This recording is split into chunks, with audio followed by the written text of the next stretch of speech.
to the comic panel. I'm Cody. I'm Taylon. And I'm Jacob.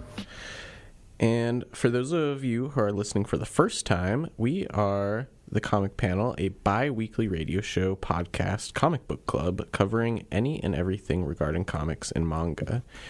We have each co-host pick a book that follows a specific theme and review a book for each episode. Then we wrap up the theme with a postmortem episode covering our opinions and favorite moments from each of the books.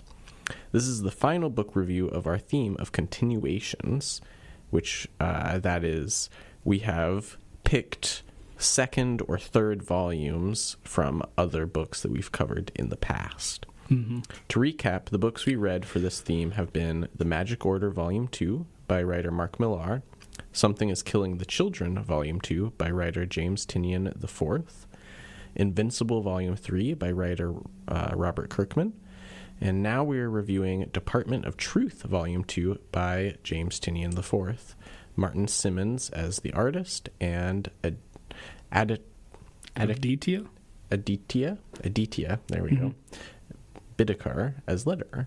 Without further ado, we'll start our review. So to give a summary, starting with Volume 1 for those that did not listen to our first coverage on it. And that was like 2-ish years ago, right? Mm-hmm. Yeah, I believe around March of 2 years ago. So wait, is that going to be 3 in March this year, or will it? Is it almost 2 years? I think it's almost 2 years. Yeah, okay, that's probably right. Yeah. So yeah, Volume 1 of the Department of Truth introduces us to a world where every conspiracy theory you can think of is true, but there's a secret government agency whose job it is to keep those theories under wraps. Cole Turner has been investigating conspiracy theories his entire career. One day, his investigation into flat earthers leads him to accept an invitation to witness their proudest discovery, the one that proves them right, the end of the world. Cole is then intercepted and gets a different invitation to join the Department of Truth, a department headed by none other than Lee Harvey Oswald. It is here that Cole learns that all of the conspiracy theories he's been investigating are true, and the department is in charge of keeping them hidden. The first volume ends with Cole getting paid a visit by a man named Martin Baker, the head of an organization known by the Department of Truth as Black Hat, whose purpose is to bring conspiracy theories into the light.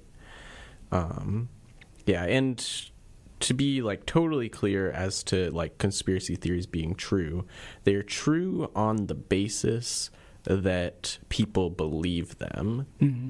You know, it's not that they are just inherently true, it's that truth is like a malleable concept. Yeah. And then in Volume 2, we continue with Cole being assigned to be under the tutelage of an agent of the department named Hawk Harrison. He's an old-timer that has been a long-standing member of the department since the 80s, and as a result of his many years of service, he's crass and jaded, but he claims to understand the world in a way that no one else does. There's magic, basically. While not someone that Cole would choose to be around, he learns from what Hawk has to say. During their time together, Hawk takes him on a journey through the history of the department and about the things he's seen and done. Things like Vietnam, the Satanic Panic, and the dispatching of Tulpas. Their adventure ends with Cole shooting him in the arm and getting closer to figuring out what kind of people Black Cat is. Hawk leaves Cole with one final thought, perhaps that Lee Harvey Oswald is running the Department of Truth is himself a Tulpa, one of the many things the department is dedicated to stopping. So Tulpas are, if we want to get into a little bit, yeah, they are basically physicalized thoughts. Mm-hmm. So Bigfoots exist because people think there are Bigfoots. Mm-hmm. Right. Yep. Same with, at least according to the book, angels, aliens, ghosts, and so on. Mm-hmm. Jackalopes, essentially. Like, they're not real. They use that as, like, kind of a...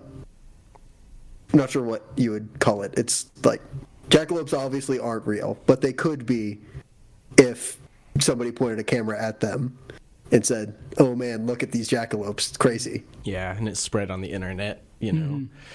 So yeah, you can't really manifest just with one person, or at least not easily, you know. Yeah. Yeah, you have to have like a greater body of belief. So yeah, Jake, you chose this book. Why did you choose it? Well, I believe I picked the first one as well. Yep. And so I was interested because this ticks a lot of boxes for me. Like, I generally like James Tynion's writing. I'm interested enough in conspiracies and true crime, even though it didn't come up. True crime it sort of does in this book, kind of. Yeah. If you consider Satanic Panic, which is true crime, even though there were no crimes, but it's weird kind of wooey-woo stuff like that, for lack of a better term. Yeah, and I mean, I think that like Satanic Panic like has the same like breadth of sensationalism that a lot of true crime does, you know. So for those of us not in the know, is there like a short 1 to 2 sentence summary of what the Satanic Panic is? Or definition? It's actually kind of delivered in this book, where it's like in the 80s to 90s, using based on a book called Michelle Remembers, which used the let's say dubious technique of repressed memories, of hypnotism to reveal repressed memories. Okay. Was saying that there were leagues of Satanists across the country that were abusing children for satanic purposes. Obviously, none of this is true. But it could have been, so people got up in arms quite a bit about it. There was a major moral panic. This is where stuff like D&D is a pathway to the devil kind of started, stuff like that. Oh. Yeah, and it's like, you know, there's like lots of like familiar threads that the book also like mentions, you know, like the rise of like televangelists on TV and like, you know, heavy metal artists, you know, using the imagery you know, to seem cool, but then that, you know, kind of resulting in people reacting against them.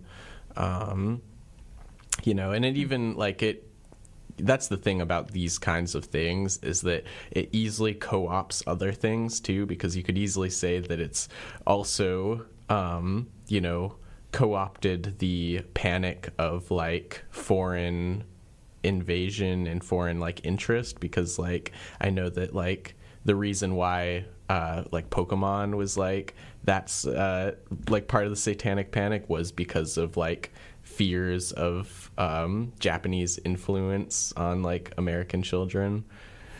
Yeah, it's sort of like horror movies are never just about the monster. It's usually like, oh, there's like a social message in here. And it's like, that's also, with the benefit of hindsight, what most of these moral panics are. It's like, yes, it is about the devil, but it's also about how people were afraid of public morals being eroded.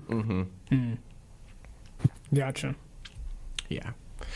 So yeah. That's interesting. So that's like kind of where the sentiment that some Christians might have towards like rock music of like, it's the devil, right? Like yeah, that's exactly where that came from. Yeah. I see, gotcha. That's really interesting, because I've always heard that, but disconnected from the Satanic Panic. And so it's like, And like you can trace it back from like, it's not just like rock or metal music, like going all the way back to like jazz music. People have had problems with it being like, because it wasn't because it wasn't white people music, they had problems with it. Gotcha. Yeah. Until white people started playing it, and then it was fine, just like rock and roll. Yeah. Yes. Yeah. But hey, we're not a music history podcast. We're here about comics, right? Yes. Okay. So yeah, cool. So what was our expectations going into this book? I don't know if I had any. yeah, I kind of expected more of the stuff we had already gotten, which was conspiracy theories being real and that people believe in them, and then that starts to manifest proof that they are real. Proof, in big quotes, that they are real. I didn't expect to get as deep into the actual mechanics of this is how the Department of Truth operates, this is how we think the Black Hats operate, and into the, again, although I think the first book did this as well, so it won't be as, I would have to reflect and see if it surprised me as much. I didn't expect to get quite as into the weeds of what makes a magician, and also how that reflects onto how the Department of Truth operates. Because you get into Crowley and Blavatsky and the Order of the Golden Dawn, and it's like, those are like basically James Tinian knowledge checks, where it's like, I know what this stuff means. I've done the reading. I know how this works. Yeah. Now I'm inflicting this on all of you.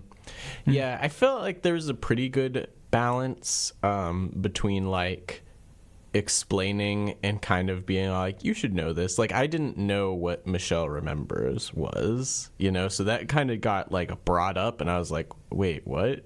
What's happening? But then, like, yeah, I felt like everything else I had just enough knowledge of that the explanations were like, okay, I'm following. I'm following what's happening. Yeah, I had no knowledge of that. I will say, I think I definitely was excited to read this book, so I must have had positive feelings about the last one. Yeah. So yeah, I guess I expected to have a good time.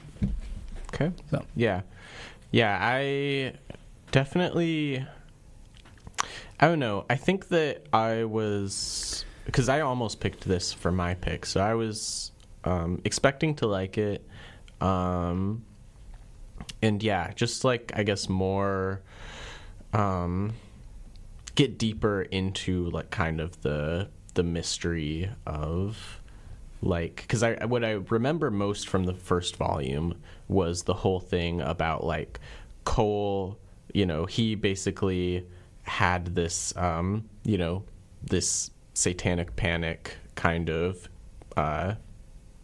thing that, well, it didn't happen when he was a child, but it was a story that started to catch on. And so then his dreamed up fear, he actually met it in the first volume. And so, like, yeah, I definitely expected to see like more of that, and I think we got that. Yeah. So yeah, but in like one sentence ish, what did we think of the volume overall? I liked it, although I had forgotten I had read it already, and when I picked this in my head, what I was thinking of was Volume 3. Gotcha. Fair. Okay. Yeah, I'd say that for me, I think that it was like very successful, but it was like, sometimes I feel like a lot of like basically the writing is really good and the art is really good, not to get ahead of ourselves, in my opinion, but they don't mesh together all that well sometimes, where I'm just like, you know, they aren't being additive to each other in such a way that I'm like, you know, really excited to keep reading. Gotcha. Like, you're not excited, or yeah, and not as excited as I could be. Yeah. Gotcha. Yeah, I'd say I think there's a lot of good things about this book, but I also think that there are some things that I personally question the implications of. It's kind of in the same vein of being like, you know, this is out here now. What does it mean?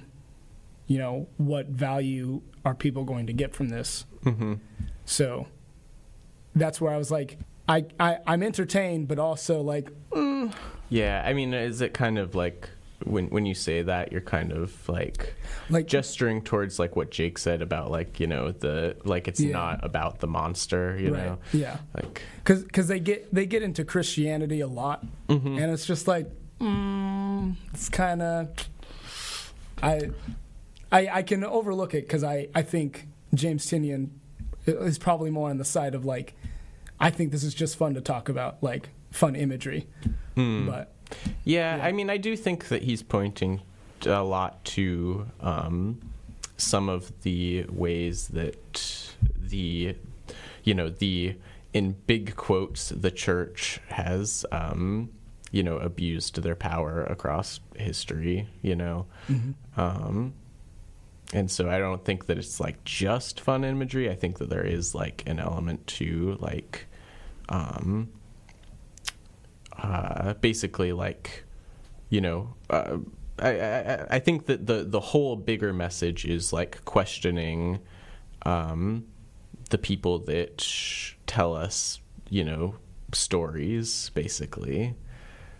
Yeah, I think the thesis, if there is a thesis, and I can be as think I know what I'm talking about, analyze media, but you should ask questions about the established story.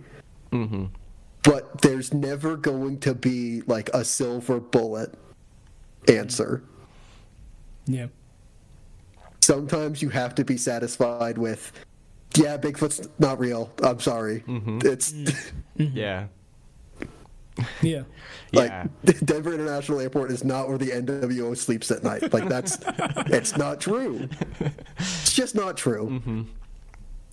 Yeah, and that is very much like I think that you've hit the nail on the head. It's like, because especially with the Bigfoot, like as kind of sloggy as the reading the letters was. Oh yeah, it's a little tough. Yeah, but it was like it drove basically two people crazy, even though they were technically right in terms of the reality of the book.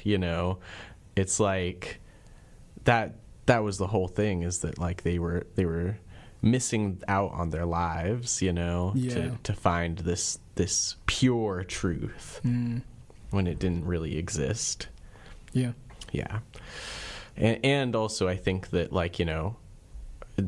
while the magic of of what the book proposes in its fictional world, is obviously like untrue, there is some truth to the idea that we create the reality of how things go down, basically, because by virtue of our perceptions not being totally trustable, and then also we are subject to our interpretation of our own experiences. So when we write them down with a specific bias and a specific bent, so all of history is essentially partially subjective, because it was recorded by people. Yeah. And so there's always going to be little inconsistencies and things that don't quite line up, and that does have a larger effect.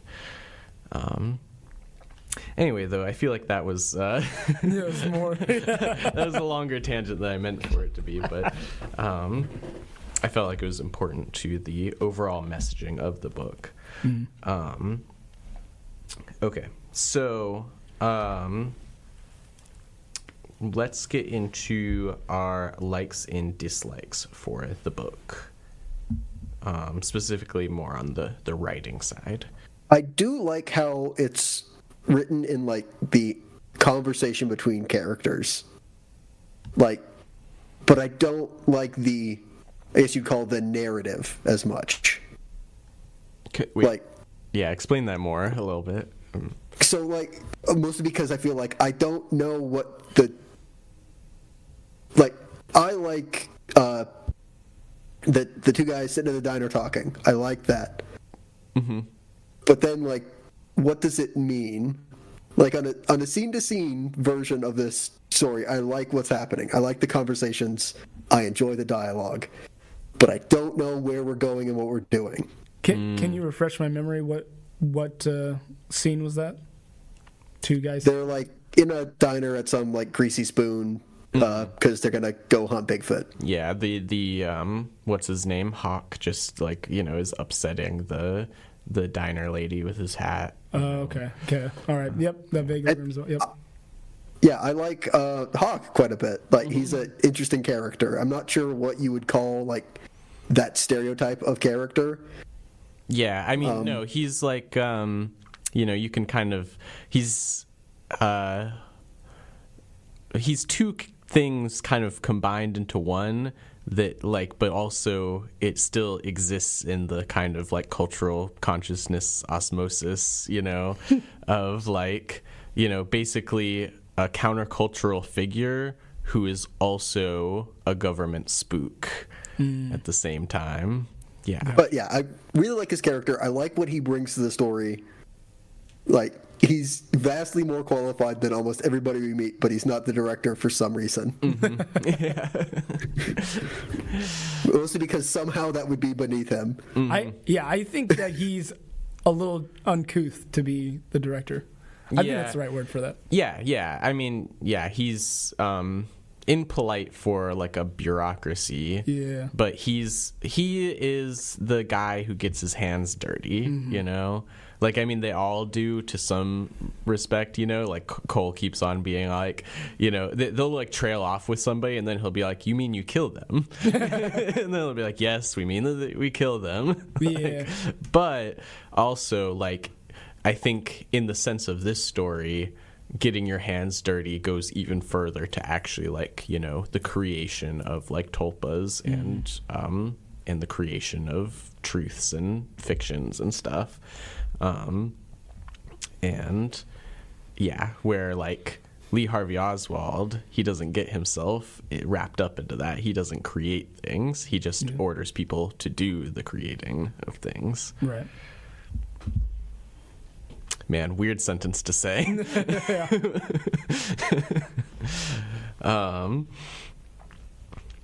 Yeah, though, I kind of agree with you, though, Jake, to get back on track a little bit, that, yeah, moment to moment, you're kind of, like, in some ways it is like you are with the perspective of Cole, where you're like, whoa, where are we going now? This is, like, totally different than where we just were. But also it does kind of get the feeling of, like, well, if I don't even have a semblance of an idea of where I'm going as a reader, then, like, why am I here, you know? Like, it's ostensibly to, like, setting up some kind of showdown with whatever the Black Hat is. Mm-hmm. But I don't know what that would look like in a story like this. It's not going to be a big action scene. It can't be. Yeah.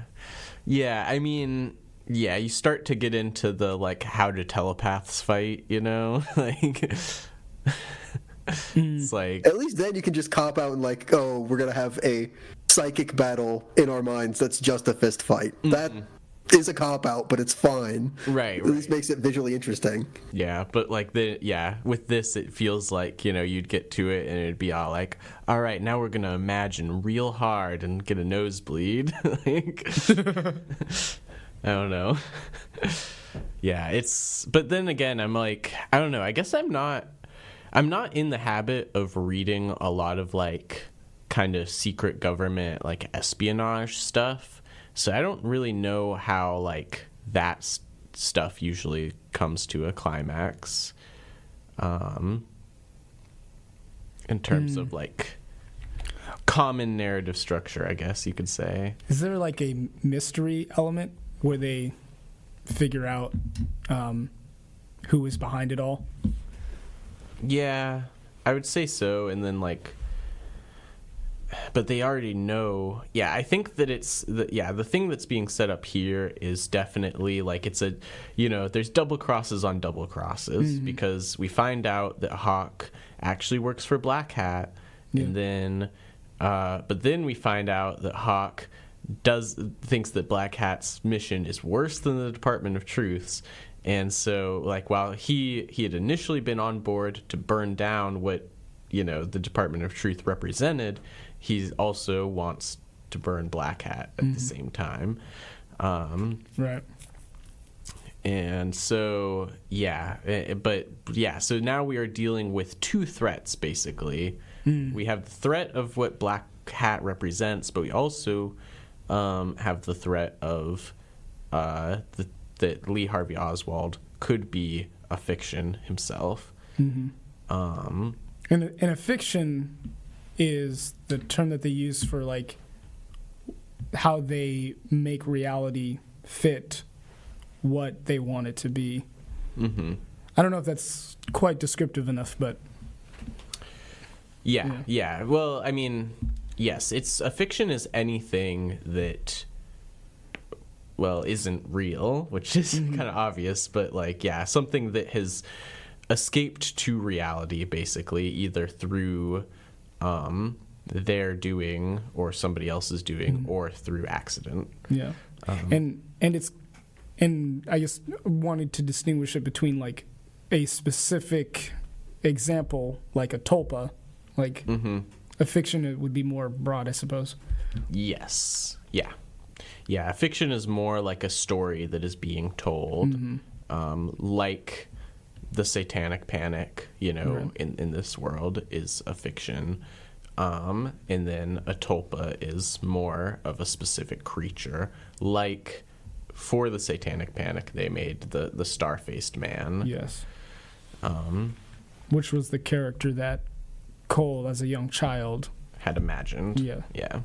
And then encountered. Yes. Yeah. Where was I going with that? I got a little bit distracted. That's fair. Yeah, I think that because I was talking about the mechanics of this world and fictions, and well, that happens sometimes. I don't know. Yeah, I wasn't keeping track either. It'll come back to me. Yeah. Anyway, though, yeah, I think that the book. I don't know. Somebody else take it from me. I've got nothing. I'm drawing real blanks here. What did you feel about the writing, Talon? Yeah. Yeah, I mean, in general, I didn't have any problems with it. I think it was really good. I think I pay more attention to the story rather than the specific individual interactions. But I think a little bit more specifically, I really liked the letter that the father was writing, the father who was obsessed with Bigfoot. And specifically kind of towards the end when he's like, I realize kind of like the damage I did. And he says that he doesn't want to live in the world where the impossible can't happen. And that was kind of like, I mean, he ended up committing suicide, unfortunately. Right. And that was kind of like where he was at, was like, he spent the majority of his son's life being obsessed with this and separate and estranged from his family and all that. And to me, I'm like, it really resonates with me on an emotional level of like feeling like, is this all there is? You know? I was like, that was really good.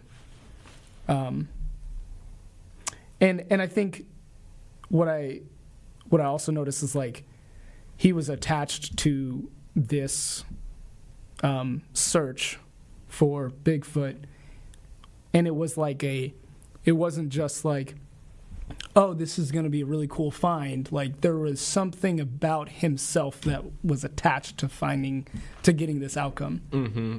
I probably something like losing your family and being like, I've got nothing else kind of thing.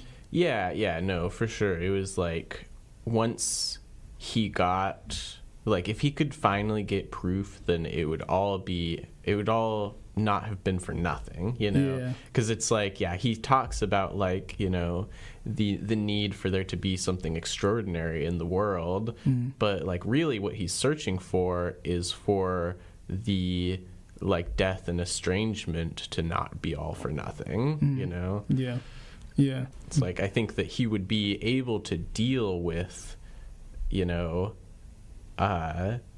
with the world being mundane, because it's like, I think that, like, he kind of even saw that, like, his wife was, like, trying to show him how interesting and beautiful the world could be just on its own. Yeah. But, like, yeah, it is just like the trauma of, you know, the harm done to him as a child, and then the harm that he was doing. Mm-hmm. Yeah, no. It was, that was, I think, probably actually a really good part, like, writing-wise, but then so hard to read. Yeah. Yeah, I don't know if it's like if it's cursive or that it's on a phone, and, like, I'm reading a letter on a phone in cursive, which I'm not super familiar with reading anyway. Gotcha. But then it's all, like, you know, it's like it's words written on creases, and there's drawings and stains over top and stuff. I'm sure that was really hard to do. Yeah. But it's also hard to read. Yeah.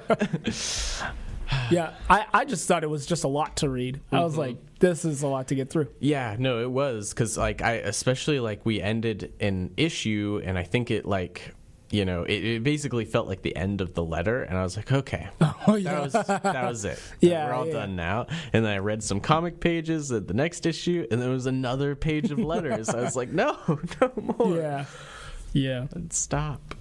But then it was also really heavy and emotional, so. Yeah. It's like, bittersweet. Yeah. The other thing that I thought was really cool was the twist at the end with Hawk being like, oh, I'm actually going to help you take down Black Hat. Mm-hmm. Here's a little food for thought. I was just like, oh, man, that got me. I was like, Yeah. it's pretty sweet. Yeah. Mm-hmm. Yeah. Also, I think I remembered what I was saying earlier real quick, which was that basically it feels really clear to me. Well, I mean, I could be wrong. I guess I could be wrong, but it seems like what they are setting up, and it's almost a little too on the nose, is that the Department of Truth and Black Hat are going to be the same entity.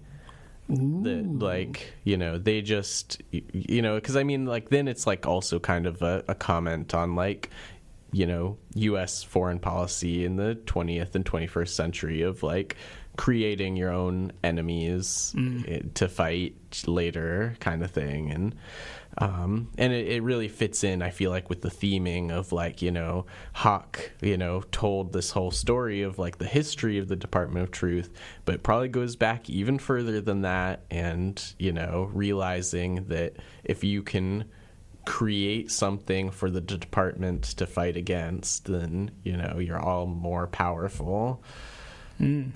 Fair. That reminds me of the first volume where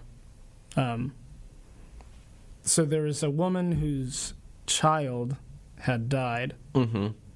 In a mass shooting, right? I don't remember if it was a mass shooting, but he definitely got shot. So, and so she was one of the people that kind of, like, got highlighted in that whole like news media circus kind of stuff. And so she really got hooked on all these people in her comments and sending her mail saying, like, I don't believe the tears that you're crying. Like, right. Yeah, they didn't. Yeah, they felt like it was a what they call a false flag operation. Yeah, and so the Department of Truth had to there was a letter that was dropped, or an envelope that they dropped off. That Black Cat did, Mm-hmm. and it was like, oh, we got to go in and squash that Right. Yeah. kind of thing. Yeah. Yeah, What's the? I'm still. like giving them something to fight, I guess. Oh yeah. Yeah. No. Like yeah. Sure. That would be like on a, I guess a smaller scale. Yeah. Like that by, creating the conditions to which more people are not believing reality, and then having to go and create that reality. Mm-hmm. I don't Gotcha. know. You have any thoughts about it, Jake? Not really. It's like I understand, it is the conceit of the series, but I feel like trying to get ahead of the story in this is going to be Oh yeah. I'm sure James Tynion has an idea for whatever it's going to end up as. Mm-hmm. Yeah, is it still running? Do you know? I can't imagine so. Okay. Mm. Yeah, I know. I'm going to look it up, but I don't think so. Yeah, we just read Something's Killing the Children, and that's still running. Yeah. And I know that because this is it's published by the Tiny Onion Press, they have a little bit less strict deadlines. I feel like they're more we'll put it out as as needed. We know that we have a built up audience waiting. Yeah. Sure. But yeah, get back to me when you find the answer for that. Okay, so what did we think of the art? I think it was pretty good. Honestly, I didn't pay that much attention to it because I was more focused on the story. Mm-hmm. But particularly those pages with the letter, Mm-hmm. I was like, okay, you got some stuff on here on the sides in the background. That's pretty good. Yeah. I liked it. Huh, that's interesting. I'm curious to know what you might think of, I believe the comic is called My Favorite Thing is Monsters. I have not heard that one. Yeah, I haven't read it yet, but it's, it's drawn to look like it's drawn on notebook paper and very sketchy, but it has a lot of similar kinds of both themes and artistic style to the letter parts of this volume, I'd say. But yeah, I'm also a little bit surprised because usually, less representative kind of, softer line work like that you usually don't like as much. In this? Yeah. Or, well, yeah, I mean, Yeah. I find this line, it's a painted style, I believe. Oh, gotcha. So in the sense of not watercolor? I mean, I don't think this isn't watercolor. This is it's like textured paper. Well, no, it's I mean, we've seen this kind of similar in they did that in Arkham Asylum, Serious House on Serious Earth, and That's fair. also if you've ever read I think it's the work of Scott Del Otto. He did Secret War for Marvel, which is not to be confused with Secret Wars. But yeah, just that kind of splatter paint style. Yeah, I'd have to keep that in mind. Mm-hmm. So it is still coming out, apparently. Which is weird, because means there's at least 2 monthly series that James Tynion is writing on. Yeah. In addition to, I don't know if he's doing any superhero stuff. He did Batman a couple years ago, but I think that is finished. Yeah, I'm pretty sure he's not. He might be. Oh no, it's Oh, I don't have any at my desk right now. I could tell you. Yeah. Yeah, because I'm pretty sure he's also writing the series Wind at Boom Studios. He's got the Image series World Tree, the series The Deviant. I think he just finished a comic version of Dracula. He writes a lot. Comic version of Dracula? Yeah, like a like for the Monsterverse? Yeah. Oh. Did he? Yeah, because I started reading that one. It was really good. Yeah. Yeah, I guess I don't know if he's doing any superhero stuff right now though. Still, I thought that'd be easier to Google than it was. But yeah. Anyway, though, art. Jake, did you have thoughts on the art? Really liked the art, especially how weird it can make stuff look. Like the star-faced man and Bigfoot. Yeah. Love that. And like as much as it makes it hard to read, I really like the mixed media sort of feel that the letter gives. Yeah. Even though, like I said, hard to read, but I appreciate the commitment. Yeah. Yes. Yeah. Oh, and I thought especially in the beginning, like the first page, where it's like all these newspaper cutouts that make up the border or the gutters. That was really cool. It was really cool. Yeah, I did have the almost want to like try to read those. Oh yeah. And then I was like, no, you can't. I definitely tried, and it was weird because it was like, okay, that's not quite how you write. So like, I was like turning my iPad around. I was like, all right, there we go. And some of them were just like backwards, so you couldn't actually read it. Yeah. Unless you were able to flip it over. Which I did. I actually took a screenshot, and then flipped the picture around. It still didn't work. Yeah. But yeah, definitely cool mixed media. The like I was talking about, the painterly kind of like sketchy style of it all. Like it definitely gave it matched the world where it's all like, yeah, if reality is malleable, then everything should look kind of, effervescent. That's right? Sure. Yeah. I don't know. If it sounds right enough. Yeah. And you say it with enough sometimes confidence. It's more about the vibe than the definition. Yeah. Oh my Thank you. No. Yeah, that's what this book is all about, really. That's fair. Yeah. The book, it's all about vibes. If you're not down with it, then it's not for you. Yeah.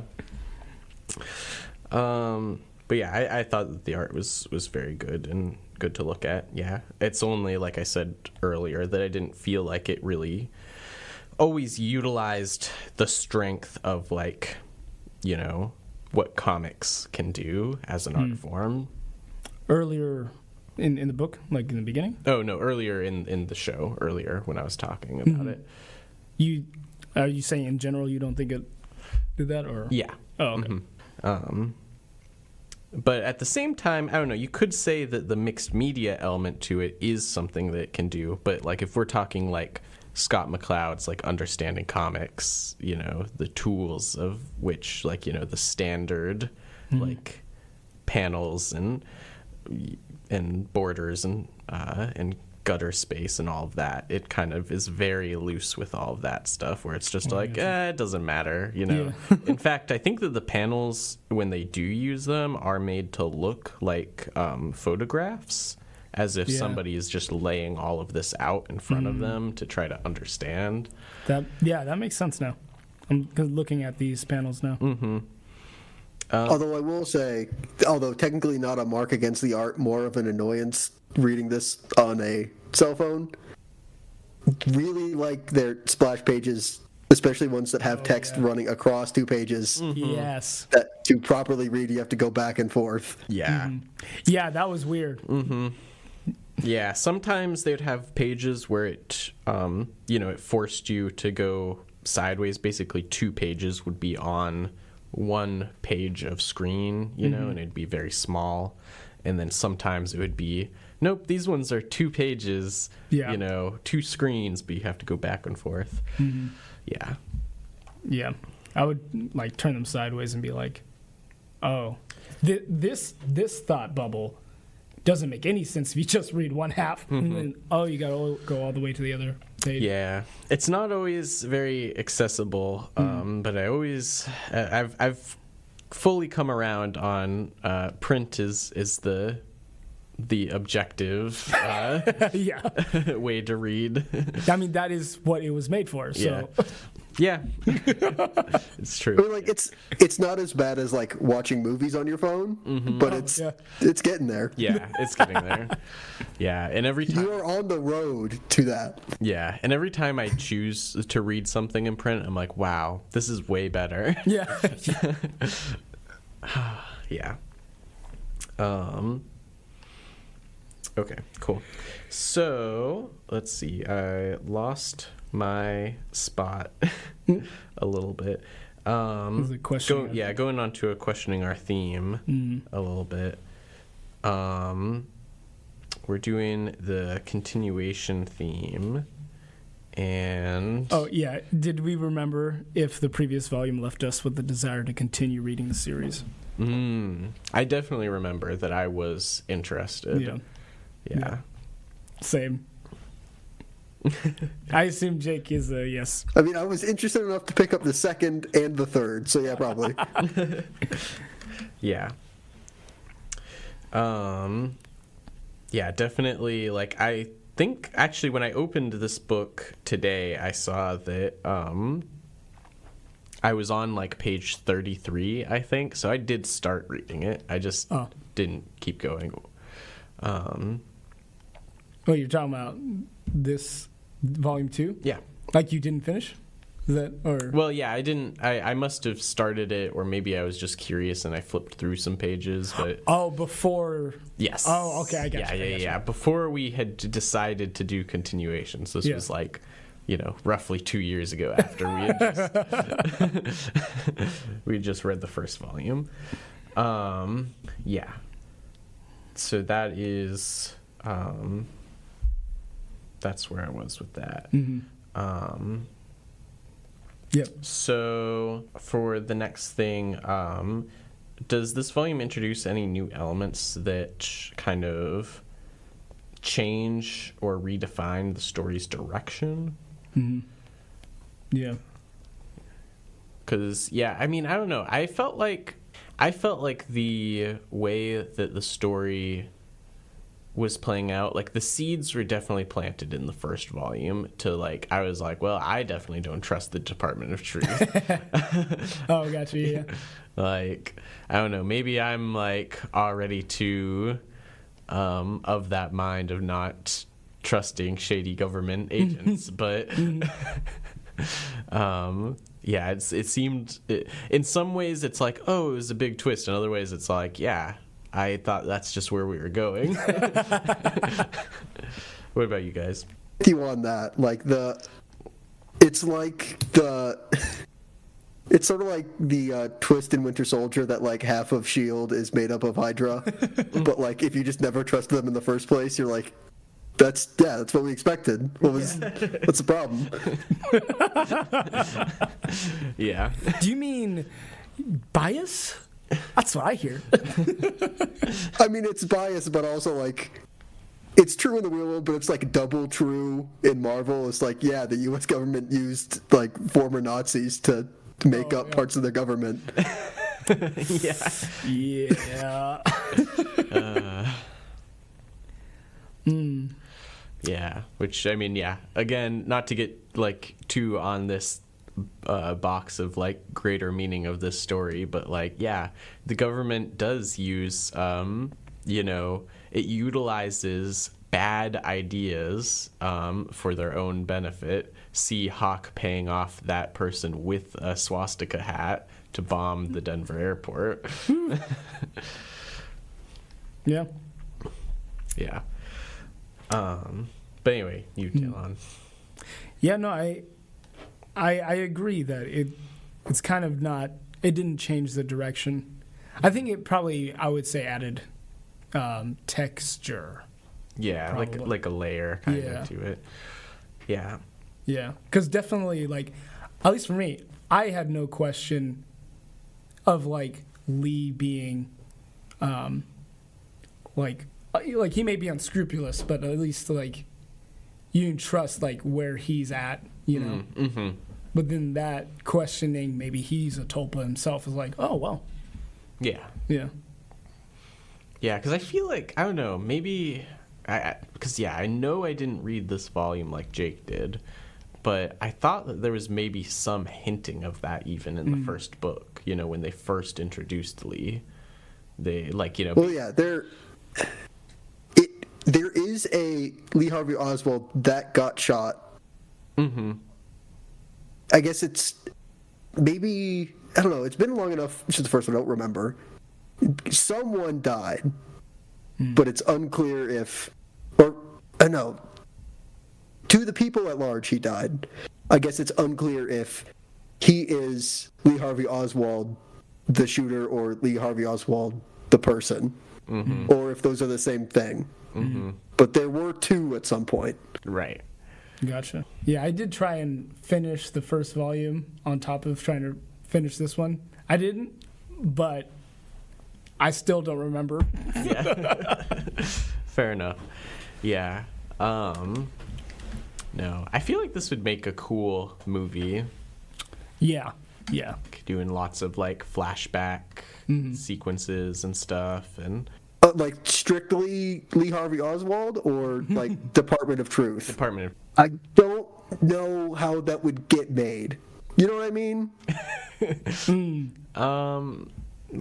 What do you mean?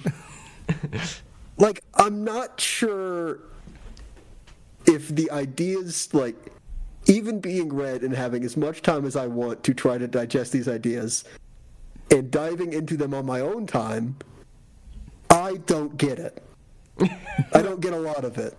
Huh. And we're going to condense that into like 2.5 hours. Oh, I see what you mean. Okay. I don't know. I think you could do it. If Supernatural can do an episode about tulpas. But it's like... I guess. How do you convey that in a way where people watching the movie are going to come away and like, oh, okay, I get it. I understand. Mm-hmm. Yeah, because, I mean, I don't think that they have to, like, understand fully on first viewing either. Like, there's lots of movies that are out there that's like, wow, I need to watch that again. It was cool, but I didn't quite get it. So, Jake, maybe you just need to reread it. Yeah. I don't know. If they make it look cool, maybe that's all they need. Oh, yeah. Yeah. Although I will say, I'm not sure how... Maybe an animated movie. Because I don't think you can make it look cool enough in a live action. I don't know. I have to think it through a little bit more. Mm-hmm. See, in my mind, I think it's like Sin City, and then they made the Sin City movie. Right. Like that, I don't know how to describe it. It feels like the visual texture of it is so embedded into the story that it needs to be, right. Like that part of it needs to be translated to the screen. Mm-hmm. Yeah, I mean, I was kind of thinking about, like, the Ang Lee Hulk movie, and how it has, like, the comic borders and the captions and stuff. Yeah. And, like, could do something kind of like that, like, have, like, you know, I was talking about, like, the photo snapshots, you know?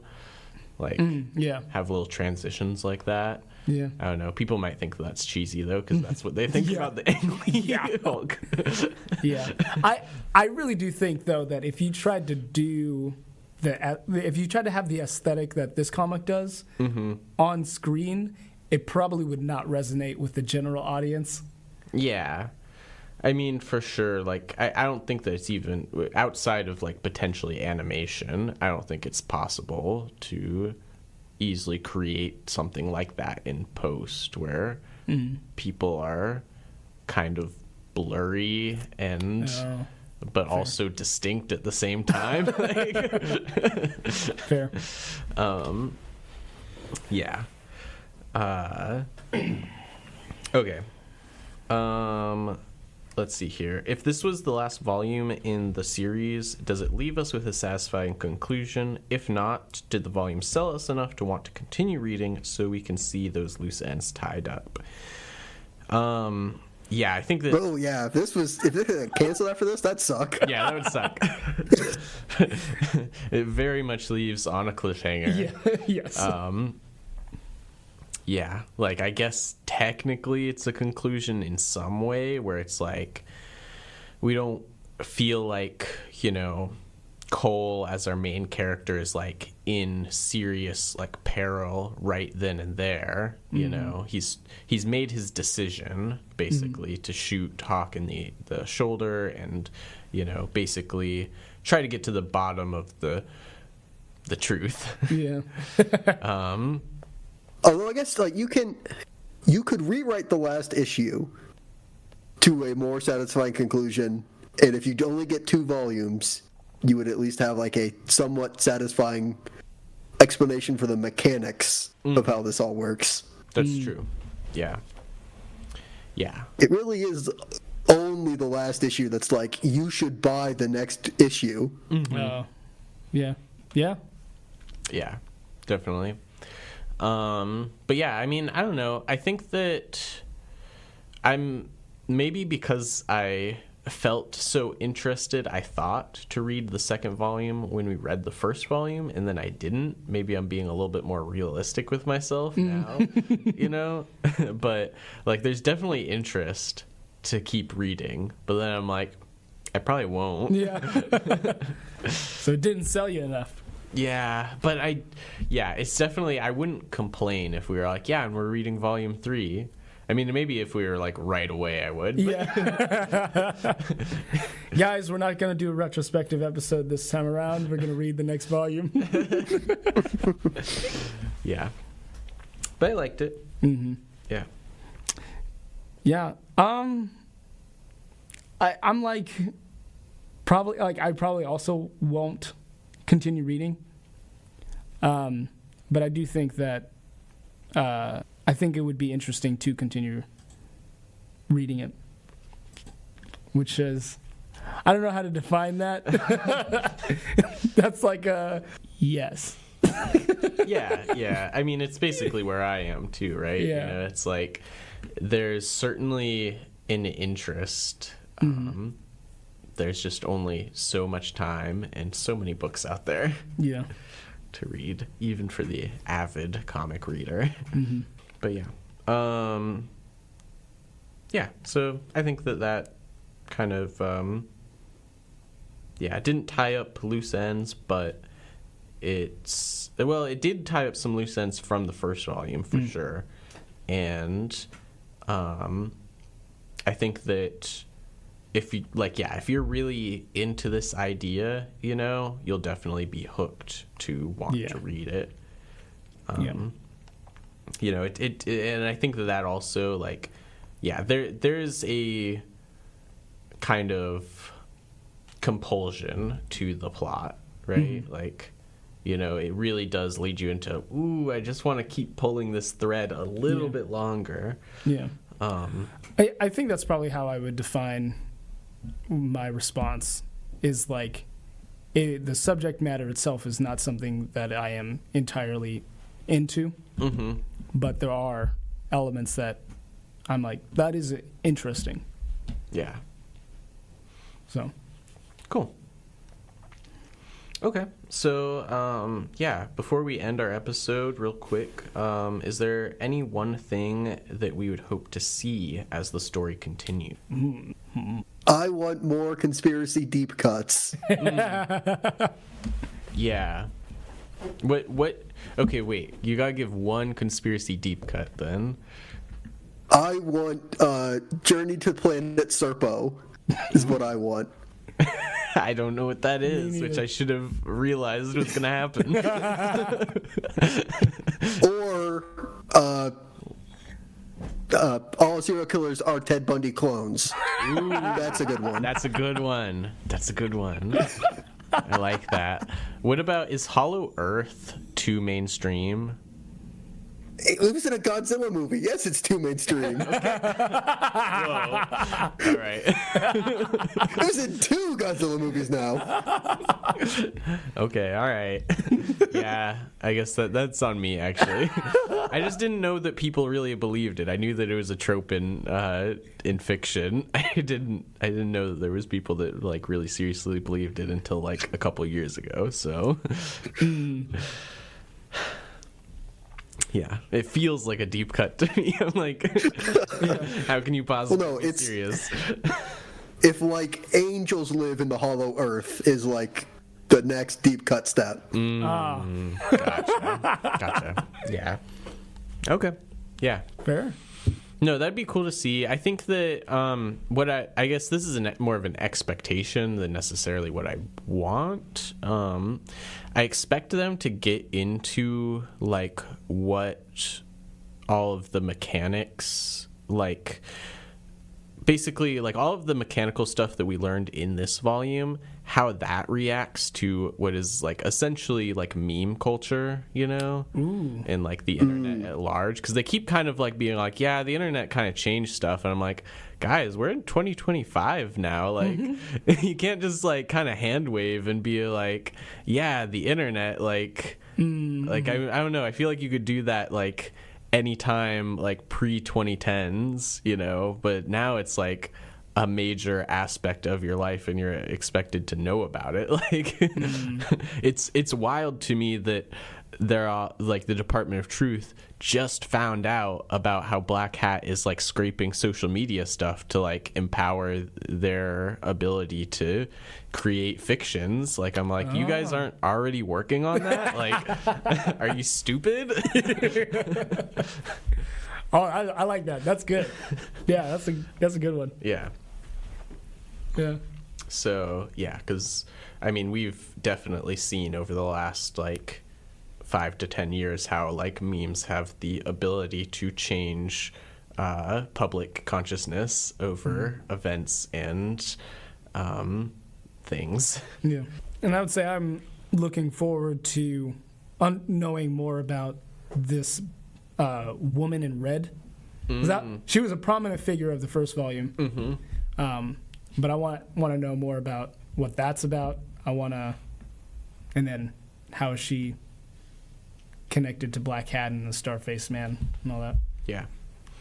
Yeah. Cool. All right.